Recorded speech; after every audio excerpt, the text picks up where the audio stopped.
J'ai été d'abord étonnée. Ça s'est fait en dernière minute. J'ai été étonnée.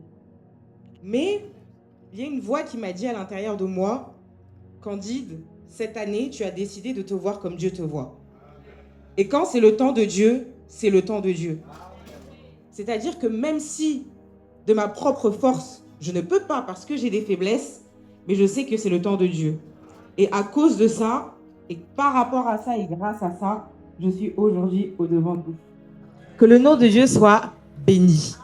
Et je sais que ce soir, toutes les personnes qui sont venues ici seront également touchées par la puissance de Dieu. Chacun déposera ses faiblesses devant l'Éternel et nous serons touchés par cette puissance.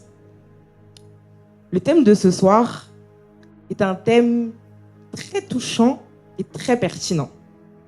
Et je pense que tout un chacun de nous s'est déjà retrouvé dans ce thème. Est-ce que quelqu'un peut me rappeler l'intitulé du thème, s'il vous plaît? Je n'ai pas entendu mon devancier. C'est dans la faiblesse que s'accomplit la puissance de Dieu. Waouh!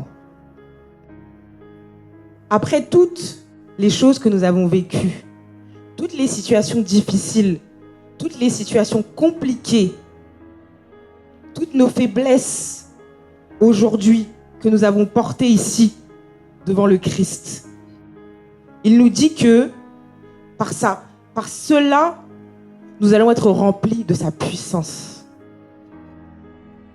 J'aimerais qu'on puisse prendre conscience de qui nous sommes réellement. J'aimerais que l'on puisse prendre réellement conscience des personnes que nous sommes, de la puissance que Dieu a mis en nous, de la force que Dieu a mis en nous.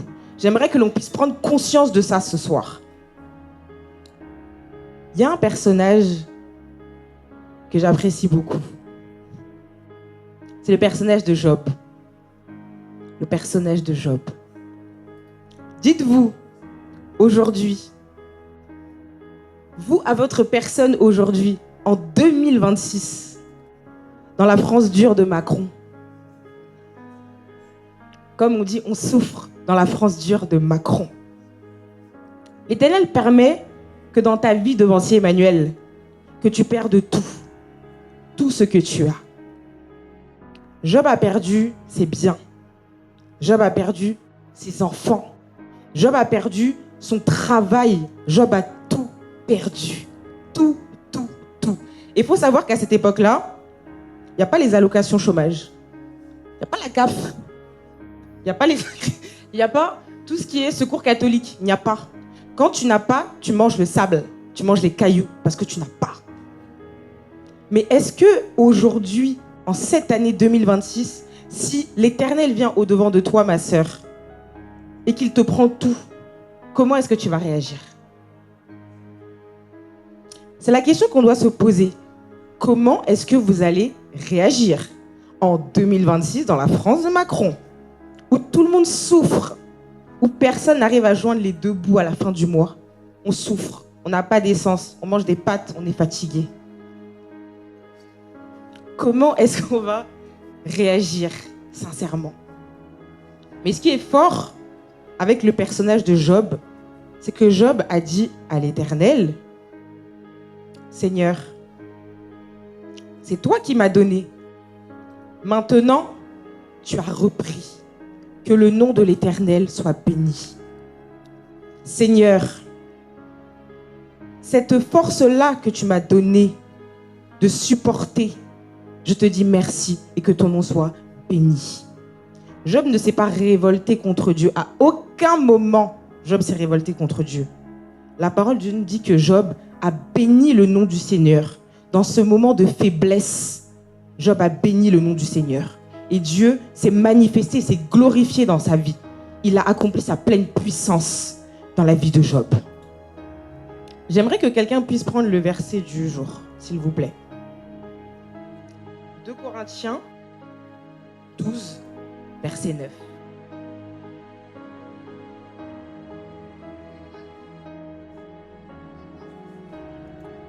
Oui.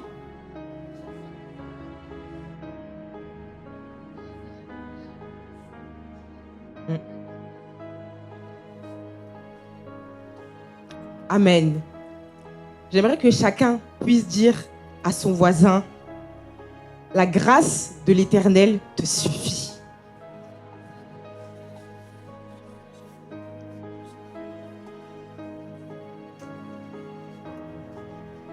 Je n'ai pas entendu certaines personnes.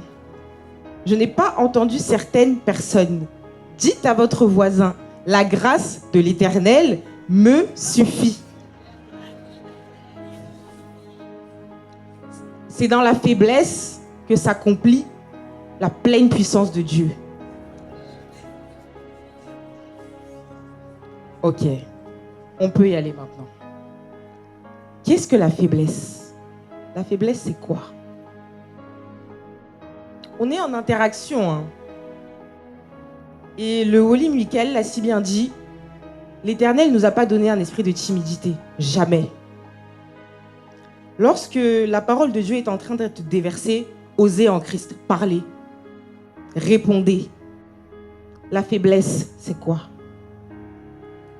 En 2 mots, une difficulté. Les hommes ont répondu, les femmes, la faiblesse. Les hommes ont dit c'est une difficulté. Les femmes, la faiblesse. Le brisement. Fragilité pour la chorale. Le blocage. Pardon, ma devancière? Petitesse. J'aime bien ce mot. Petitesse. Vous avez tous donné des compléments de réponse.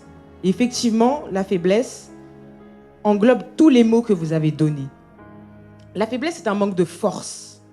La faiblesse, c'est un manque de vigueur. La faiblesse, c'est un sentiment où nous n'avons plus de force. Nous n'arrivons plus de nous-mêmes.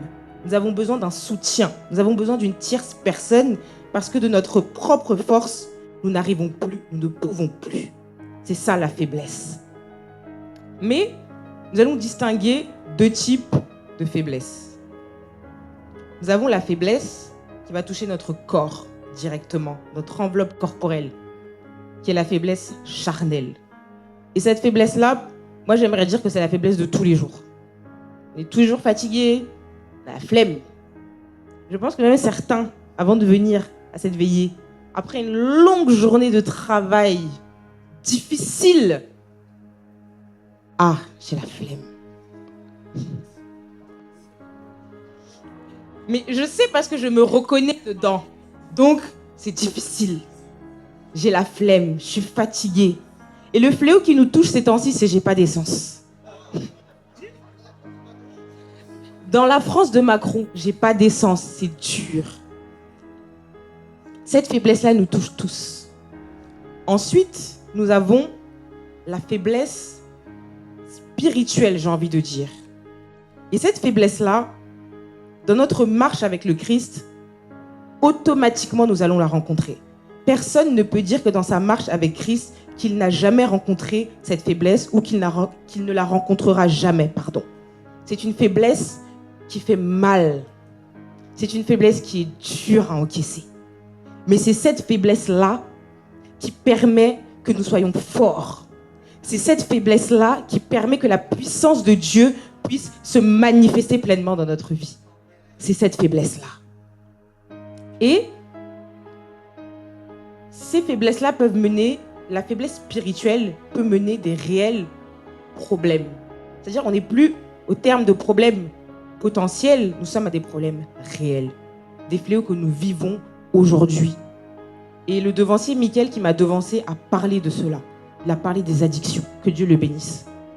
Parce que ces faiblesses-là mènent justement à ces problèmes réels auxquels notre société est touchée, auxquels les jeunes de l'église du christianisme céleste sont touchés. Et nous n'arrivons pas à en parler. Nous n'arrivons pas à déposer cela devant notre Dieu. Alors que nous devons nous dépouiller, nous débarrasser de cela, afin que l'Éternel puisse prendre le contrôle de nous-mêmes. C'est très important. Ce qui est important aussi, c'est qu'en tant que jeune femme, jeune homme de cette église, de cette bel héritage, que nous puissions rester enracinés et ancrés en Christ. C'est-à-dire que le Christ, c'est la pierre angulaire. C'est la parole de Dieu qui le dit. Le Christ, c'est la pierre angulaire. Nous devons rester enracinés, ancrés en lui, afin qu'il puisse nous transformer. Mais, malgré cela, nous préférons souvent laisser nos faiblesses prendre le dessus. C'est-à-dire, nous oublions qu'il y a un roi de gloire quelque part, qui nous a fait descendre sur cette terre pour une grande et belle mission, afin que nous puissions avoir la vie éternelle. Nous oublions cela. Nous laissons nos faiblesses prendre le contrôle de nous, prendre le dessus de nous. Mais nous oublions que ces faiblesses-là sont en fait une force pour nous, sont une grande force pour nous, afin que le monde puisse être sauvé à travers nous, afin que nos familles puissent être sauvées à travers nous. Et j'aimerais ajouter également que toute faiblesse n'est pas un synonyme d'échec, et que l'échec ne fait même pas partie du vocabulaire d'un chrétien, encore moins d'un chrétien céleste, encore moins de nous qui portons l'héritage direct de Papa Oshofa, et encore moins de nous qui sommes co-héritiers du Christ. L'échec ne fait pas partie en aucun cas de notre vocabulaire. J'aimerais que quelqu'un me prenne le psaume 113 au verset 7.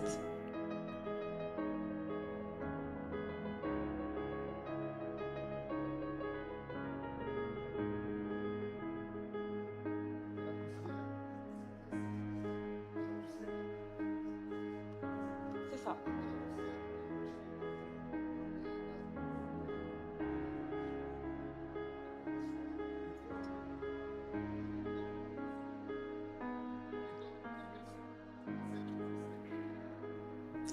Mère joyeuse, au milieu de ses enfants, louez l'Éternel.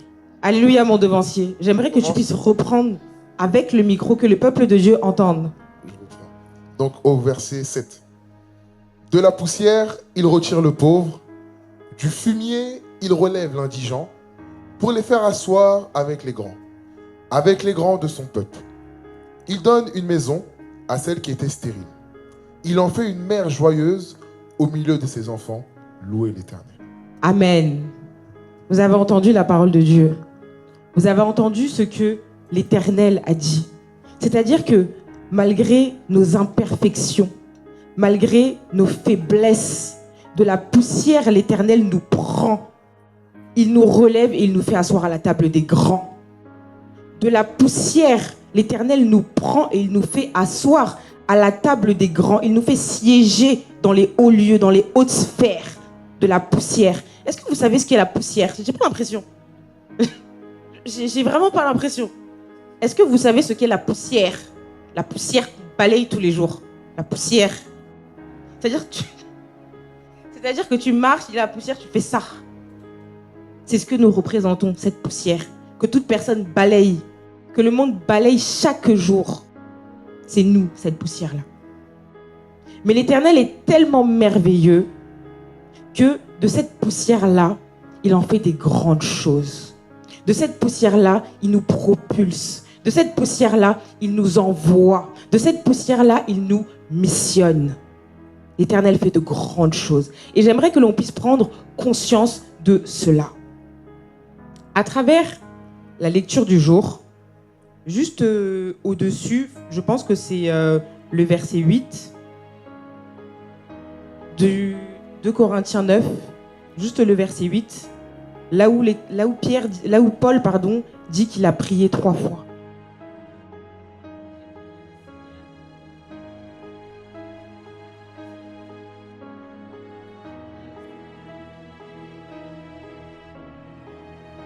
Oui, tu peux continuer ma devancière, c'est ça, pardon. Voilà. Je voulais entendre la partie où Paul dit 3 fois j'ai prié. 3 fois j'ai prié. C'est-à-dire qu'il n'a pas prié une fois. Il n'a pas prié 2 fois. Il a prié 3 fois. 3 fois il a prié. Et c'est là que l'Éternel lui a répondu, ma grâce te suffit. Souvent nous allons prier une fois. Nous allons demander des choses à Dieu. L'Éternel ne nous répond pas. On a demandé d'avoir le compte en banque rempli. L'Éternel ne répond pas. N'arrive pas à trouver une alternance. C'est dur. Demande à l'Éternel. L'Éternel ne répond pas. N'arrive pas à trouver un travail. Demande à l'Éternel. L'Éternel ne répond pas. Mais c'est au bout de la 3e fois que l'Éternel va répondre. Maintenant, quand l'Éternel va répondre, soit la réponse nous arrange, soit ça ne nous arrange pas. Mais ce qui est merveilleux avec Paul, c'est qu'il n'avait pas besoin que la réponse l'arrange ou l'arrange pas. Il a obéi directement à ce que Dieu a dit. Il a directement obéi. Il a dit, Seigneur, même si on m'outrage, même dans l'épreuve, même si on me juge, moi je continuerai à glorifier ton nom. Dans toutes les circonstances qui seront au-devant de moi, partout où tu m'enverras, je continuerai à te glorifier. Mais nous, je sais qu'au bout de la première fois, on a déjà déposé la soutane. Au bout de la première fois, on a déjà appelé notre ami. Ah, c'est chaud. Moi, je veux plus. J'ai jamais demandé à être céleste.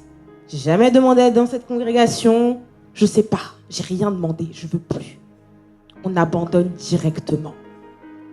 Alors que l'Éternel nous demande d'être dans l'humilité et dans l'obéissance. C'est-à-dire que lorsque tu es dans l'humilité, lorsque tu es dans l'obéissance, tu permets que la pleine puissance de l'Éternel puisse régner en maître en toi, puisse régner en maître dans ta vie, afin que tu puisses faire le plan pour lequel Dieu t'a mandaté sur cette terre. Ayons confiance en Dieu. Ayons confiance en Dieu, pourquoi? Parce que c'est lui qui nous façonne. C'est lui qui nous a créés et c'est lui qui sait pour quel but il nous a envoyés sur cette terre. Et je sais que nous serons tous des vases d'honneur. Dans cette église, nous serons des vases d'honneur. Je le sais et j'ai confiance en Dieu. Et j'ai foi en Dieu. Le but n'est pas que nous puissions rentrer dans l'orgueil. Le but n'est pas que nous rentrons dans l'orgueil. Lorsque l'Éternel nous permet d'avoir un don, lorsque l'Éternel nous bénit tout simplement, glorifions l'Éternel. Ce n'est pas parce que tu es chantre, que tu as la chorale, que tu dois te glorifier du don que Dieu t'a donné. Non, tu ne peux pas. Ce n'est pas parce que tu es prophète, tu prophétises, tu vois des très grandes visions. L'apôtre Paul voyait des grandes visions. Voilà pourquoi l'Éternel lui a dit, écoute, mon fils, je vais t'envoyer une maladie, je vais te toucher dans ta chair pour ne pas que tu puisses t'enorgueillir. Et ma grâce te suffira à ce moment-là. C'est-à-dire que tu n'auras ni plus ni moins. Le peu que je t'ai donné, c'est ce que tu as besoin. Toi qui es prophète, toi qui es visionnaire, toi qui es maman, toi qui es papa, peu importe ce que l'Éternel a pu te donner, reste dans l'humilité. Pratique l'humilité. Et je ne parle pas de la fausse humilité. Je parle de l'humilité du cœur. C'est-à-dire que dans ton cœur, tu manifestes le caractère de l'humilité. C'est de cette humilité-là que je parle. Soyons dans... Car la parole de Dieu dit que, je pense que c'est dans le livre de Proverbes, je n'ai pas noté le verset, mais c'est ce que l'Esprit de Dieu me dit. Les personnes qui sont dans l'orgueil sont des insensés. Ce sont des personnes insensées. Mais est-ce que vous savez ce qu'est une personne insensée? Une personne insensée, c'est une personne qui est dépourvue de lumière. C'est une personne insensée. Et je ne pense pas que l'Éternel veut que nous puissions être des personnes insensées. Jamais. Jamais. L'Éternel demande que nous puissions justement rester dans l'humilité. Cette faiblesse, ces faiblesses que nous transportons doivent devenir des forces. Des forces. Cet handicap que tu transportes doit être une force pour toi. Cette faiblesse que tu transportes doit être une force pour toi. Il y a des femmes dans notre église qui ont des difficultés à enfanter. Moi, je ne les appelle pas les stériles. Je dis tout simplement que le temps de Dieu n'est pas encore venu. Et dans le temps de Dieu, il y a le temps du temps. Dans le temps du temps, il y a le jour du jour, la minute de la minute, la seconde de la seconde. Quand le temps de Dieu arrivera, elles enfanteront. elles auront leur Samuel. Elles ne sont pas stériles, parce que la stérilité n'est pas de Dieu. Elles ne sont pas stériles. Lorsque nous voyons dans l'histoire de David, une belle histoire, une histoire que j'aime beaucoup aussi également, l'histoire de David. Lorsque Saül avait tellement désobéi à Dieu qu'il fallait maintenant un nouveau roi. Il fallait un nouveau roi. Qu'est-ce qui s'est passé? L'Éternel a mandaté le prophète Samuel. Il l'a envoyé dans la maison de Jessé afin que le nouveau roi puisse être oint, malgré qu'il allait commencer sa mission des années plus tard. Mais il devait être oint à ce moment-là. Lorsque le prophète Samuel est arrivé dans la maison de Jessé, Jessé a présenté ses fils. Il faut savoir qu'il en avait 8. Et David était le plus jeune. Le prophète Samuel arrive dans la maison. Jessé présente ses fils. Ils sont tous beaux. Ils sont tous bien, soins comme on dit, propres. Le genre de gars que toutes les femmes vont se retourner pour regarder. Et j'ai même envie de dire les nouvelles expressions de la Gen Z. Le pain qui sort de la boulangerie. Bien frais. Exactement. Mais ce qui est fort, c'est que Jessé va présenter son premier fils à Samuel. L'Esprit de Dieu, Samuel voudra s'avancer en pensant que, mais l'Esprit de Dieu va dire non, c'est pas lui.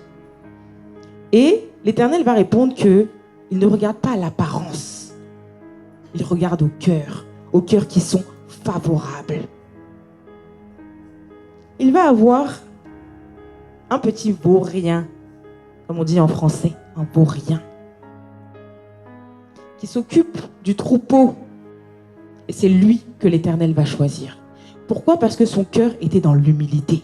Et c'est ce cœur-là que l'Éternel a regardé. Et c'est à ce moment-là que j'ai envie de vous dire que notre cœur doit vraiment être pleinement dans l'humilité pour que cette puissance puisse vraiment se manifester. David n'était pas beau, il n'était pas grand, c'était pas un pain sorti de la boulangerie. Il était comme il était. Mais l'Éternel l'a regardé. Ce trait de caractère qu'il n'avait pas, l'Éternel en a fait une force. Et l'a mené vers le trône. Et ça, c'est merveilleux. J'aimerais qu'une personne me prenne le livre de Romains 15 à son verset 1. Pour nous rappeler tout simplement l'importance d'aider les autres. Amen.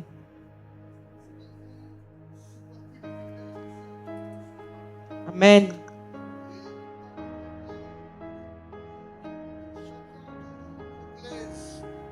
Au prochain pour ce qu'il est et bien en vue, non, pour ce qui est bien en vue de l'édification. Amen. Amen. J'espère que vous avez tous entendu ce verset. Là où la parole dit que soutenons les plus faibles, que ceux qui sont forts soutiennent les plus faibles. C'est-à-dire que toi qui as réussi à prendre le dessus sur cette faiblesse, qui est devenue une force aujourd'hui, qui est devenue une puissance aujourd'hui, aide ton frère qui a du mal à surpasser sa faiblesse. L'Éternel peut passer par toi pour le conseiller, pour prier pour lui, pour l'assister. Aide ton frère, aide-le, soutiens-le, car quand tu le soutiendras et qu'il aura réussi à traverser cette période-là, l'Éternel te bénira aussi. Mais pour pouvoir faire cela, pour pouvoir agir de cette manière, il faut avoir un cœur honnête et sincère. Car sans le cœur honnête et sans le cœur sincère, la puissance de Dieu ne peut pas régner pleinement en nous. Quand je parle de cœur sincère et que je parle de cœur honnête, c'est-à-dire que tu n'as pas le temps de critiquer ton frère ou ta sœur. Tu n'as pas le temps de te mêler de ce qui se passe autour de toi. Bon comme mauvais, tu n'as pas le temps. tu n'es pas dans les commérages, tu n'es pas dans la critique, tu n'es pas dans les papatoyas. Mais d'autres préfèrent rester dans cela, c'est-à-dire que vous allez rester dans cela, et puis les mêmes personnes que vous avez critiquées, lorsque nous allons faire les prières dimanche, on va dire, ma sœur, mon frère Emmanuel, allons prier pour le devancier Jeff. Alors que tu as fini de le critiquer jusqu'à. Tu l'as critiqué jusqu'à. Le frère Emmanuel, le devancier Emmanuel. Jusqu'à. Mais tu vas venir et puis le devancier va se mettre à genoux et puis tu vas prier pour lui. Pitié. Que Dieu ait pitié de nous. Parce que nos cœurs ne sont pas honnêtes. Nos cœurs ne sont pas sincères. Que Dieu ait pitié réellement de nous. Car si nous voulons vraiment expérimenter la pleine puissance de Dieu, nous devons être honnêtes envers notre frère, envers notre sœur. Car si tu n'es pas honnête envers ton frère ou envers ta sœur, tu n'es pas honnête envers toi-même. Si tu n'es pas honnête envers toi-même, tu n'es pas honnête envers l'Esprit de Dieu qui est en toi. Et si tu n'es pas honnête envers l'Esprit de Dieu qui est en toi, tu n'es pas honnête avec ton Dieu. Et si tu n'es pas honnête avec ton Dieu, tu ne peux pas bénéficier de la pleine puissance. Tu ne peux pas. Tu ne bénéficieras pas de la pleine puissance. Même si tu as la plus belle soutane, même si tu es le meilleur prophète, même si tu es le meilleur chanteur, ton cœur n'est pas honnête, tu n'iras nulle part. Les hommes te glorifieront, mais Dieu ne te connaît pas. Et je pense qu'il est plus important pour nous que Dieu nous reconnaisse que plutôt que les hommes nous reconnaissent. En tout cas, moi, j'en ai pas besoin. J'ai besoin que Dieu me reconnaisse et qu'il me permette de rentrer dans son royaume. Je suppose que tout le monde ici, ou bien... Non, parce que c'est pas tout le monde qui répond. Donc, je suppose que tout le monde ici, ou pas. Frère Ryan. Amen. Voilà. Donc, tout ça pour vous dire que il y a énormément d'exemples d'hommes de Dieu. Il y a énormément d'exemples d'hommes de Dieu dans la Bible. Mais l'Éternel nous a toujours montré sa grandeur. L'Éternel nous a toujours montré sa puissance. L'Éternel nous a toujours montré qu'il prendra toujours le plus petit et c'est lui qui va élever. Toujours. S'il y a un conseil que je peux vous donner, parce qu'on me dit que le temps est bientôt fini, c'est vraiment mon leitmotiv de cette année. Voyez-vous comme Dieu vous voit. À partir du moment où vous allez vous voir comme Dieu vous voit, le chemin sera dur, hein, mais vous allez arriver à une destination. Et à partir du moment où vous voyez comme Dieu vous voit, vous avez cette force de surpasser les faiblesses. Et vous avez cette force de vous lever contre les principautés de ce monde. Que Dieu vous bénisse.